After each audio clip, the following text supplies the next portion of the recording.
So we're looking at vectors in 3D. So in the Unit P packet, there's discussions about vectors in 2 dimensions. We want to be focused on vectors in 3 dimensions because the 2-dimensional stuff is really pre-calc. And in fact, the 3-dimensional stuff is pre-calc also. In fact, so far, with the exception of a couple of derivatives and antiderivatives, pretty much all we've done is pre-calc, right? So not to say that that makes it easy.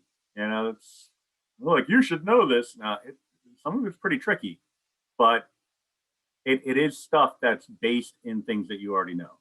We haven't gotten to the stuff that's so completely foreign that you wouldn't, have any kind of basis of understanding yet, right? So I wanted to introduce you tonight to the 3-dimensional rectangular coordinate system. This one, you could look at the diagram, but like it's a perspective drawing, so that can always be a little on the tricky side. It's an x-axis, y-axis, and a z-axis. So we're given height to the xy plane, right? So I want to give you a little bit of perspective, but in order to do that, I want to kick over to Geogebra rather than Desmos. Desmos, crying out loud. So Geogebra.org.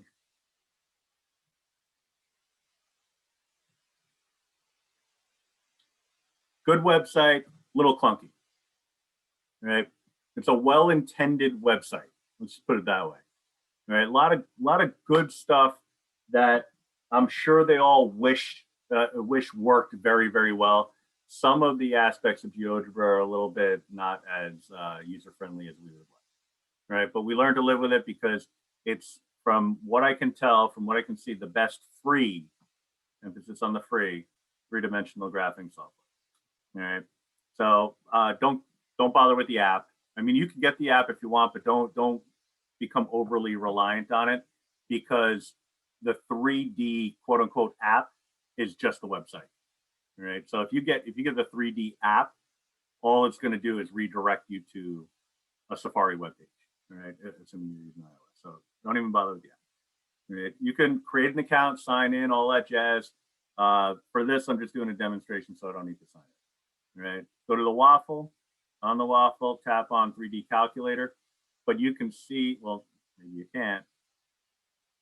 If you go into the address bar, well, I'll just expand it a little bit so you can actually see it. All it is geogebra.org /3D. Right. That's all the website is.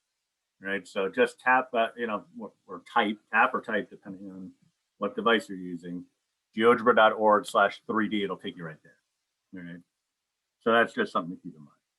Now, as far as settings are concerned, it's really entirely up to you how you want to, kind of develop the framework of your graph. Personally, I don't like that gray plane. That's supposed to be the XY plane. I don't like that. So I turn off show plane and I turn on show grid. I like that more. It looks nicer, right? As far as the axes are concerned, they have a little color coding scheme, which is pretty cool. I'd love it if they labeled it. They don't do that by default.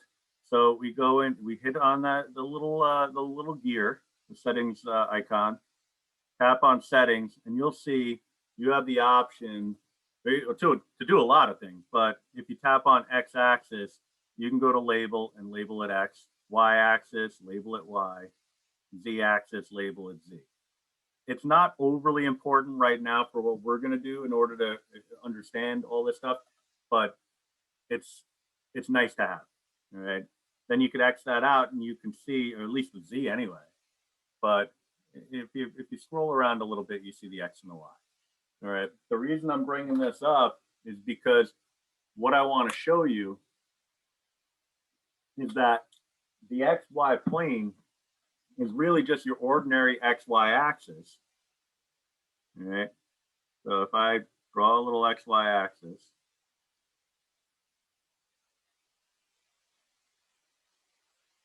so this is the X and Y we know and love. But what's happening is the Z axis is coming directly out of the page.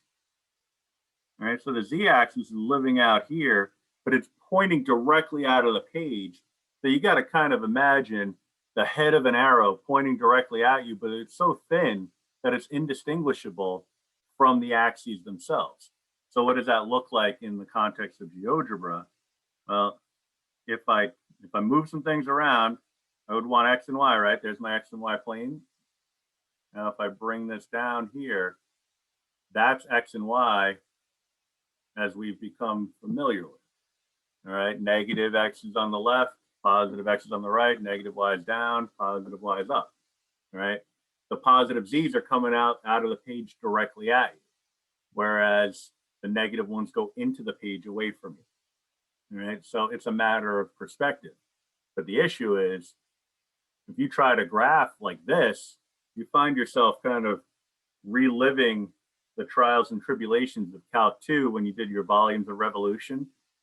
Remember that, where it's like, okay, you got a parabola. Now we want to spin that around the y-axis. All right, so imagine that parabola is coming off the page at you and then going back into the page away from you.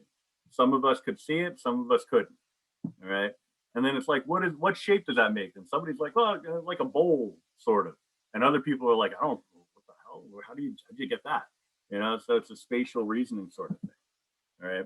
Some people can just see it, some people can't. All right. So what we like to do is develop a framework where the perspective is something like this, where we're looking at a kind of like a 45-degree angle-ish downward onto the XY plane from the first, what we call octant. All right. Because we're looking at 4 distinct regions above the XY plane, partitioned by the XY plane, the XZ plane, and the YZ plane. All right, very interesting stuff. I'll show you what that looks like in a sec. And then we have 4 distinct regions below the XY plane, partitioned by the same planes. All right, so let's see if it'll let me type some stuff. Because usually when I turn it off, it gets mad at me, and then I have to reset the whole thing. Come on. Okay, you son of a gun. Okay, what I meant about GeoGebra being kind of quirky, this is exactly what I meant. And I'll hit that, see if home does it. Otherwise, I got to refresh. Yep. And then I got to live with the ugly settings. All right, so that's just how it goes. So for me, I didn't feel the need to save my work, but you're going to want to save your work as you go. All right, so I'll leave their XY plane here for now because I don't want to go through all that again. But what I'll do is I'll type in, for example, x equals 0. All right, x equals 0 is a plane because it exists for all values of y and all values of z. So it goes infinitely in the direction of the y-axis, which I'll just tell you is the green axis. Red is the x, green is the y. It goes infinitely in the direction of the y-axis, and also infinitely in the direction of the z-axis. If you kind of move some things around, you see that it goes below the xy plane also. All right. You could also do y equals 0. That gives you another plane. Whenever you talk about a line or a plane, so a line in 2 dimensions, a plane in 3 dimensions, there's always the assumption of for all fill in the blank. All right. So if you're talking about a line, let's say, so you're in 2 dimensions and you get the line y equals 2. It's implied that the relation is y equals 2 for all values of x. That's why you have an infinite line going left and going right forever. If you have x equals 1, that's for all y. That means you're allowed to go down forever and up forever and everything in between, right? If I say y equals 0, it's implied that that's for all x and for all y. So negative infinity to infinity for x, negative infinity or infinity for z is what I meant to say. I said for y accidentally, right? And then the last one would be z equals 0, which is the xy plane, right? So I can actually turn off that plane. And what you see here are the 8 octants, right? Bordered by those planes that are created by the intersection of all the axes. All right, so you got 4 on the top and you got 4 on the bottom. All right, so 8 distinct regions. All right, so we don't talk about quadrants anymore, we talk about octants. All right, so that's a little bit of an intro, a little bit of a teaser, but we still got to, start where we started with XY coordinate system, 2 dimensions. We call it R2. R3 is the 3-dimensional coordinate system. Start by plotting points and learning the structure and the skills related to plotting points, right? So I can turn these planes off, just so it's not distracting. I want to sketch the point 1, -2, 3 in 3-dimensional space, all right? So 1, -2, 3. So I want to go 1 unit in the direction of the x-axis. All right, that's my x-axis.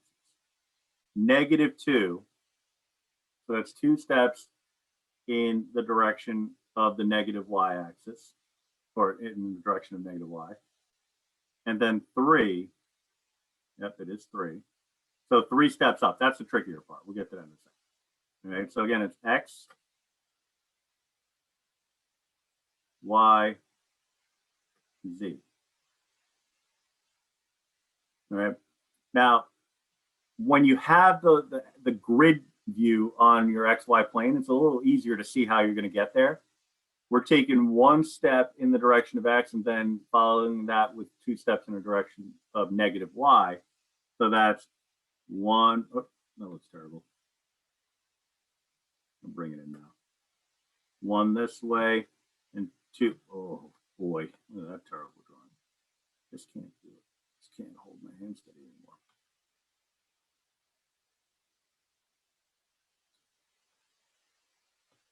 Caught between a rock and a hard place. Okay, yeah. All right, so this is 1 and this is -2. So that puts you here. But then the question is, well, all right, well, what about the 3? Well, what we need is some frame of reference to get us 3 units off the axis. All right, I'm sorry, off the plane. So you got to determine what 1 unit looks like in the positive y direction, right? Or in the negative y direction, it doesn't matter, right? So what we can do, there's a couple ways you can handle it. One way is to essentially perform a transformation, but you're looking at a unit cube, essentially, right? Because these are supposed to be squares, but it's a perspective drawing. So it looks like a parallelogram, although a square is a type of parallelogram. This is a unit square. All right, we would need a unit cube. So we would need some distance that has, off of the page, that has the same vertical distance as these have horizontal distances, quote unquote horizontal distance, right? So one way to do it would be using a construction. And that would be, and it's tough to do by hand, definitely, but you can do it using digital ink a little bit easier. And that is, and like I said, it's tough because sometimes it changes the size. Yeah, it changes size on me.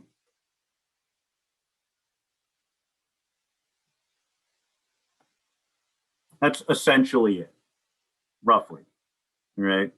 That's what it ought to be. So what people do is they don't really adhere to that too much because it's a pain, and technology can handle it pretty well. But essentially what you're trying to do is come up with the distance of each square, all right, each unit square around, the distances around the unit square, and project that onto the z-axis and call that 1 unit. All right. With the digital inking, that's one thing. But if you have like an index card or a side of a piece of paper, you just mark off what 1 box looks like and just rotate it and just place it. All right. But then we can get our tick marks here, and that gives us a sense of the scale.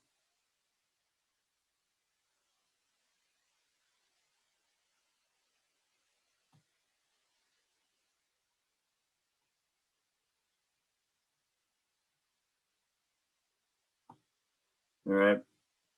So then what we want to do is we want to go up 3 units from this point right here. All right. I want to go up 3 units from that location. It's not unreasonable now that we have a scale. All right. So you just mark it off and count it up. Not too bad at all. That's the whole point anyway. You know, if we come up with that distance, we're in good shape. So how do we do that? Well, first I'm going to get rid of some of this noise. Let me move this over here somewhere. I'm going to mark off 3 units. I can do it parallel to this, or, you know, it's easy to just do a little copy paste job.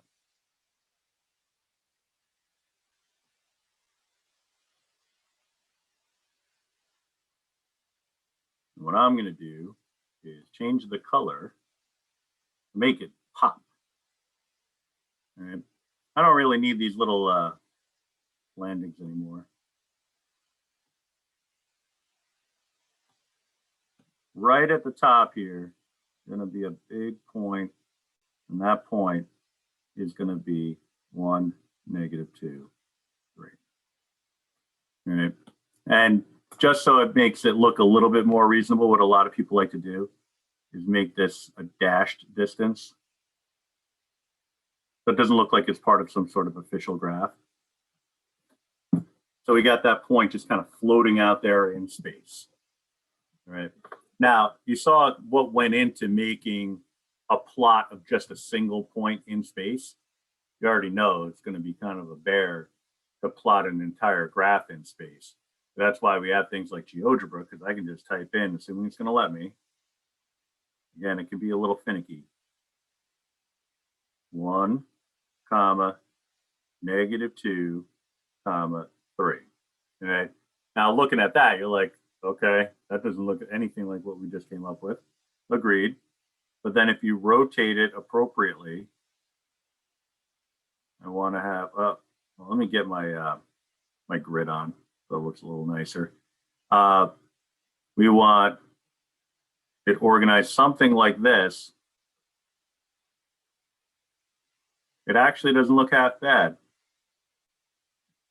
right? And if you get your height to look roughly orthogonal to the XY plane, it actually looks pretty spot on. Right? It looks like it's about 3 units up. All right. So that's really what we're at, or where we're at. But it does look a little fishy because, again, it's like a split screen diagram. It's at best, looking at it in a perspective drawing, it's not comfortable, but it gets easier once you do more and more. All right. So we have rules. We have rules galore when it comes to the equations and lines and curves and planes, the equations of those things, points, all that stuff. We have rules, and those rules are useful to an extent. Understanding the underlying concept is always my go-to. And then after that, if I have to fall back on a rule, that's the way I tend to look at things. It's like, I'll try for true understanding. Worst case scenario, I'll just memorize the rule, right? So here are some rules that in theory you should never have to memorize, but they're here anyway. The plane that's parallel to the XY plane and contains the point ABC can be represented by the equation Z equals C. All right. Same idea for a plane parallel to the XZ plane and a plane parallel to the YZ plane, right? Except they're in the form of Y equals B and X equals A, all right? So we want an equation that's parallel, I'm sorry, an equation of a plane passing through that's parallel to the YZ plane, all right? So I'm gonna go back to this. Let's see if it'll let me do it. I want my YZ plane, YZ plane. So that would be the case where X is equal to 0. Okay, see, it's not gonna let me. Oh wait, it let me. All right. Now, again, the red is the x-axis, the green is the y-axis, and the blue is the z-axis. The only one that's obvious is the z-axis, I think, right? I just worry that if I put it on again, it's going to glitch on me again. So I'm going to go, you know what, I'll just go for the x. I'll just make sure x is visible, and I'll just leave it at that. All right, so this is the YZ plane. It's a plane that goes through the y-axis and the z-axis. All right, I'm going to get rid of this point. I don't need it. What I want is a point, specifically 3, 11, 7. If it shows up, 3, 11, 7. The one thing I can say about GeoGebra, because I don't want to talk too much smack about it, because again, it's free and it's also not too bad. It's a whole heck of a lot better on a computer than it is on a touchscreen, and I'm working on a touchscreen right now. So you got that point kind of floating out in space over there.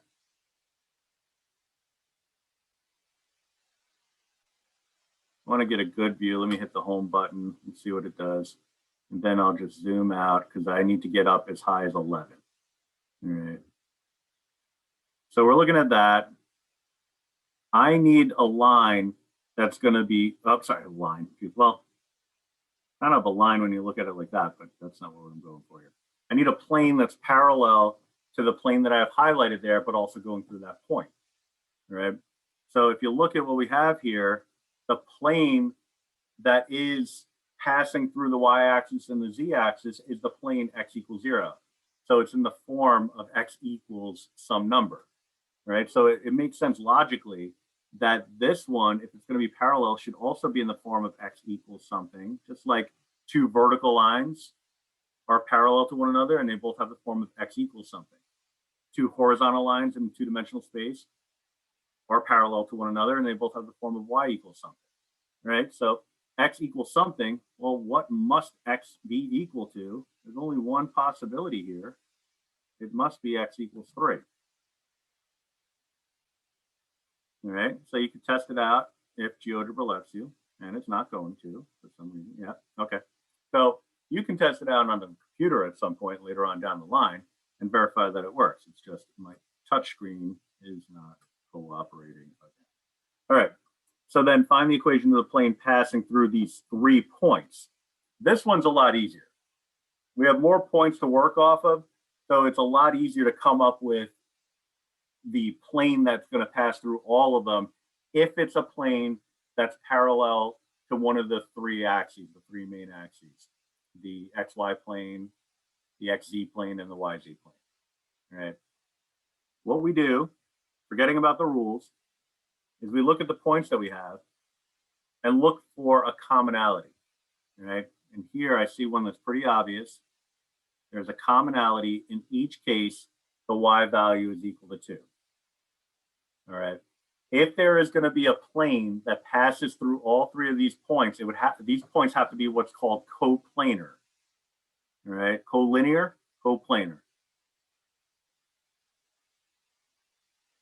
All right, those are 3 points, 3 or more points that fall in the same plane.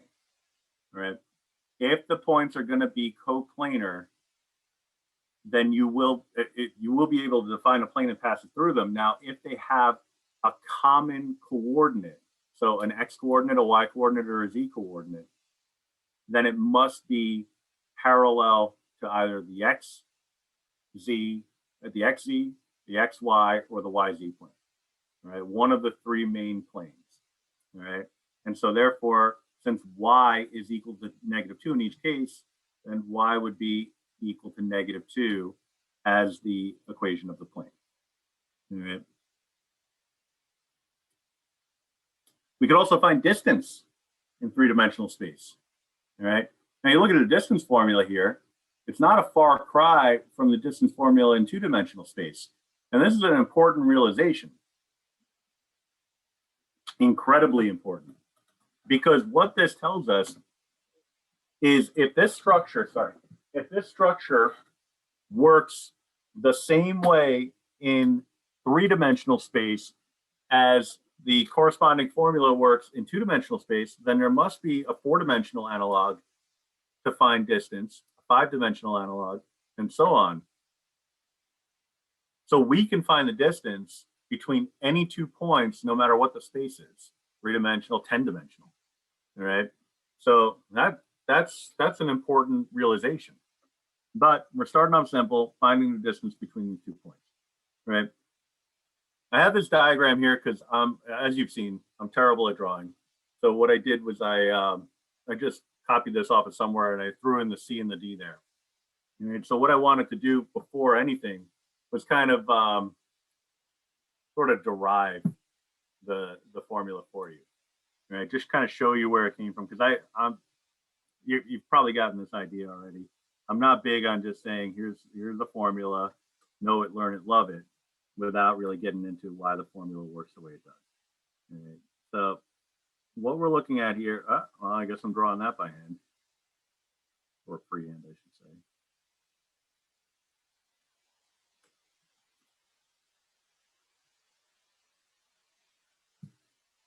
Because in reality, we don't really need a formula to figure out the distance between points in space, because Geogebra can do that too. If you put in 2 points, it's not working right now, it's glitched on me, so I'm not going to bother. But if you put in 2 points and just call up the distance command between those 2 points, it'll compute what the distance is. So we don't need a formula to do that for us computationally. We'll need to do it in order to find distance between 2 functions, a variable distance between functions. All right. So what I'm going to do here is I'm just going to call this one side, I'll call this one A, and I'll call this B. It's a shocking realization. All right. That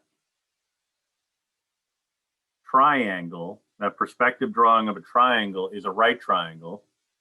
All right. As terrible of a drawing as it is, that's supposed to be a right angle. All right. We do have the relationship of a squared plus b squared is equal to c squared. All right. Now, we're going to need another variable here, because we also have, and I'll just draw it up here. I'm going to go blue for those keeping score at home.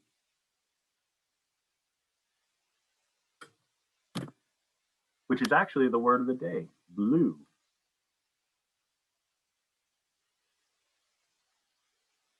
So we're looking at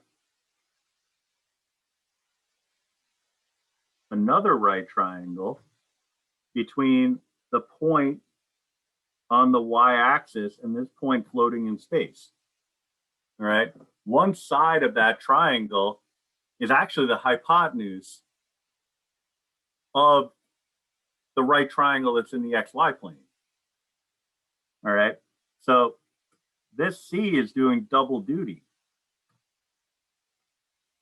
Now, I used A, B, C, D, I guess E would be next. Throw that in there. So I could say C squared plus E squared is equal to D squared. All right. Now, this is where things kind of get a little hand wavy, but, well, not quite yet. We can still do a little substitution, because I know C squared is common between the two equations. So that would give me a fresh new equation, replacing C squared in my second equation with A squared plus B squared. So I'd have A squared plus B squared plus E squared is equal to D squared. All right. And you know, this is kind of hovering at the bottom of the screen, so I'll just move this up. Might have to resize it a little bit. It's going off. Oh, actually, it wasn't. It was all right. All right, so that's a relationship that we have here. Now, if you look at, I'm just trying to resize it so everything fits. We're looking at the A value as a distance along the x-axis. So let me just highlight that.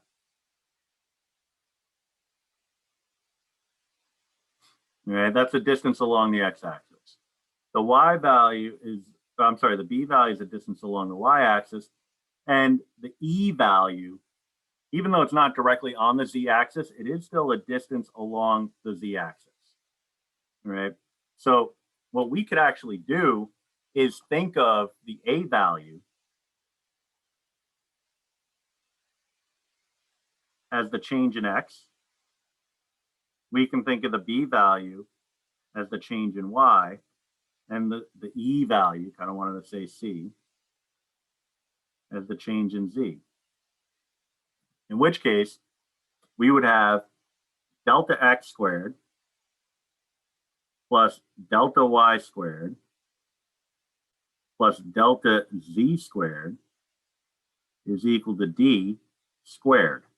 That d representing distance, all right? Or the length of that hypotenuse connecting the 2 points that we care about, all right? -302 and 050, all right? Either way, but it just so happens d is the first letter in distance, so it works out beautifully, all right? So take the square root of both sides and you have your distance formula. Now this is not exactly like the given distance formula, but it means the same thing, as you know, right? Like when you learn about slope, you learn change of y over change in x, but you also learn y2 minus y1 over x2 minus x1. It's all the same. So there's no point in getting too crazy over that sort of thing. So you get to this point, you realize, oh, well, that was fun, fun journey. We didn't answer anything, but that's all right, because we're about to, and it's going to be pretty easy. So d would be equal to the change in the x values, right? So squared. It doesn't matter what order you do it because you're going to square it anyhow. So the difference is 3 units, squared is 9. For the y's, the difference is 5 units, squared is 25. For the z's, the difference is 2 units, squared is 4. Add them together. 4 quality radical.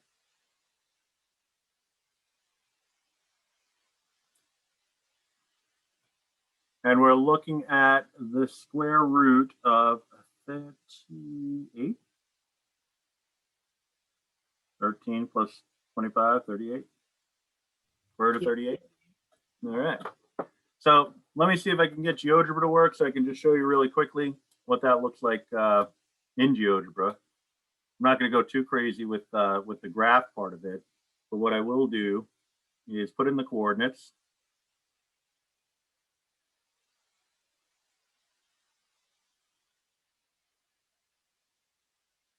I already lost my place here. -3, 0, 2 is one of them.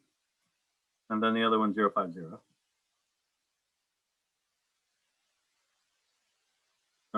0, I said. All right, we can do a little home button to get our bearings here, but then we can move some things around so we can see A and B. Now, there's a couple of things that you can do to find distance, but one of them is just the distance command. Right. The issue is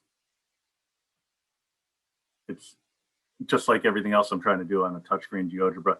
What I usually end up having to do is kind of kick. You see, that's what happens when I do that. I usually end up having to kick over and do it on the desktop and just kind of toggle back and forth. But let's see, distance. You see, a bunch of items in a dropdown will come up. One thing that I learned very quickly about Geogebra is, yeah, drop-down items are great. It usually means you click on the thing, oh, I'll take that one. And then you click on it, and then it becomes user-friendly, and you just do it. Whenever you see a list, a drop-down list like this in Geogebra, think of it as a list of suggestions, not a list of things for you to click on. And it'll serve you well because it's misleading. It makes you think that you're supposed to put the point in between the 2 little arrow brackets. You're not. You're supposed to replace everything from the open arrow to the close arrow for point, and open arrow, close arrow for the object, right? So as just a general rule of thumb, what I do is I just look at it and say, okay, that's my guide of what I should type. And then eventually, you know, with a keyboard, it's easier, as I was saying. Eventually, you start getting the hang of it and it becomes a whole lot easier. All right. So the distance between A and B is 6.16. All right. If you take the square root of 38, I would imagine it's going to be 6.16. Right? Square root of 36 is 6. 38 is a little bit more than 36. So there's no reason to doubt it, you know. But it's very misleading. Like I said, when you type in distance, it gives you a few different options. You're like, well, none of those are like what I want. It says point object. It says plane plane. It says this and that. What about point and point? Is a point an object? Like what's going on here? Just go with your instincts. Odds are it's going to be correct. The other thing that you can do is to create a segment. And you see you type in seg and it starts giving you some suggestions. I'm telling you, never click on any of them. You could have a drop down and you could be staring at the most beautiful option. You're like, that's exactly what I want. Don't click on it. Just keep typing. So then you do that. I wanted to do 1, 2, 3. You type in the AB capital because that's one thing. One of the many things Geogebra does right is it adheres to the caps. If it's capital, it's designated as a variable or it's defined in particular. In this case, it's -302. It could be a variable, it could be something, but it's defined. You see here that when I type in a segment, it's kind of cool. It plots the segment for you. All right. So that you can see this is not parallel to any of the axes. So this is part of what we call a skew line. Right? It's not parallel to any of these axes. It's important axes, any of the three.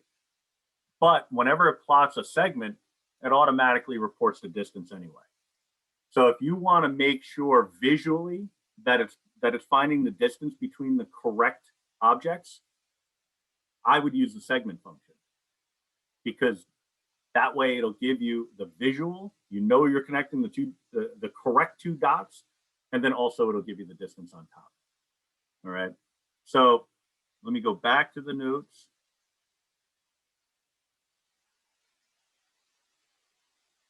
On the next page, we start talking about spheres and rules involving vectors. So obviously, you know, in 5 minutes, we're not going to do that tonight. But this stuff isn't too bad. The rules involving spheres, you can see, generally have a similar structure to that of the distance formula. So we're going to be in a good place if we can get that polar stuff squared away. Oh, look at a little typo here. My heading at the bottom, but I can barely see it on the screen. But the heading at the bottom, it says Calc 3 and name. That should be on the other page. That's a little typo for somebody. But, you know, like I know some people want to read ahead. I think this is the point in the course where you want to be going the other way. You want to be going back in time. All right. So what we're going to do next class is we'll pick up that problem that we skipped. All right. That problem on page 10. Before next class, again, everybody's in different places in terms of what your content knowledge is coming into the course. So whether or not you got to watch these videos is up to you. It's all on the playlist. All right. It's the Unit 1 playlist. All right. I'll link that into the announcements, but videos for pages 6, 7, 8, and 9 are all available for you. We'll work on page 10 together. But really, your only obligation before next class is to just kind of get current on the material. All right. Look over this stuff if you need to. But then after we do page 10, we're going to go over a little bit with vectors, and I'm going to introduce you to the first technology assignment. All right. So all that's coming on Tuesday. I'll write that all up in the announcements. But at this point, we're done. So enjoy the rest of the evening. If you came in late, check with me before you go. Otherwise, see you all on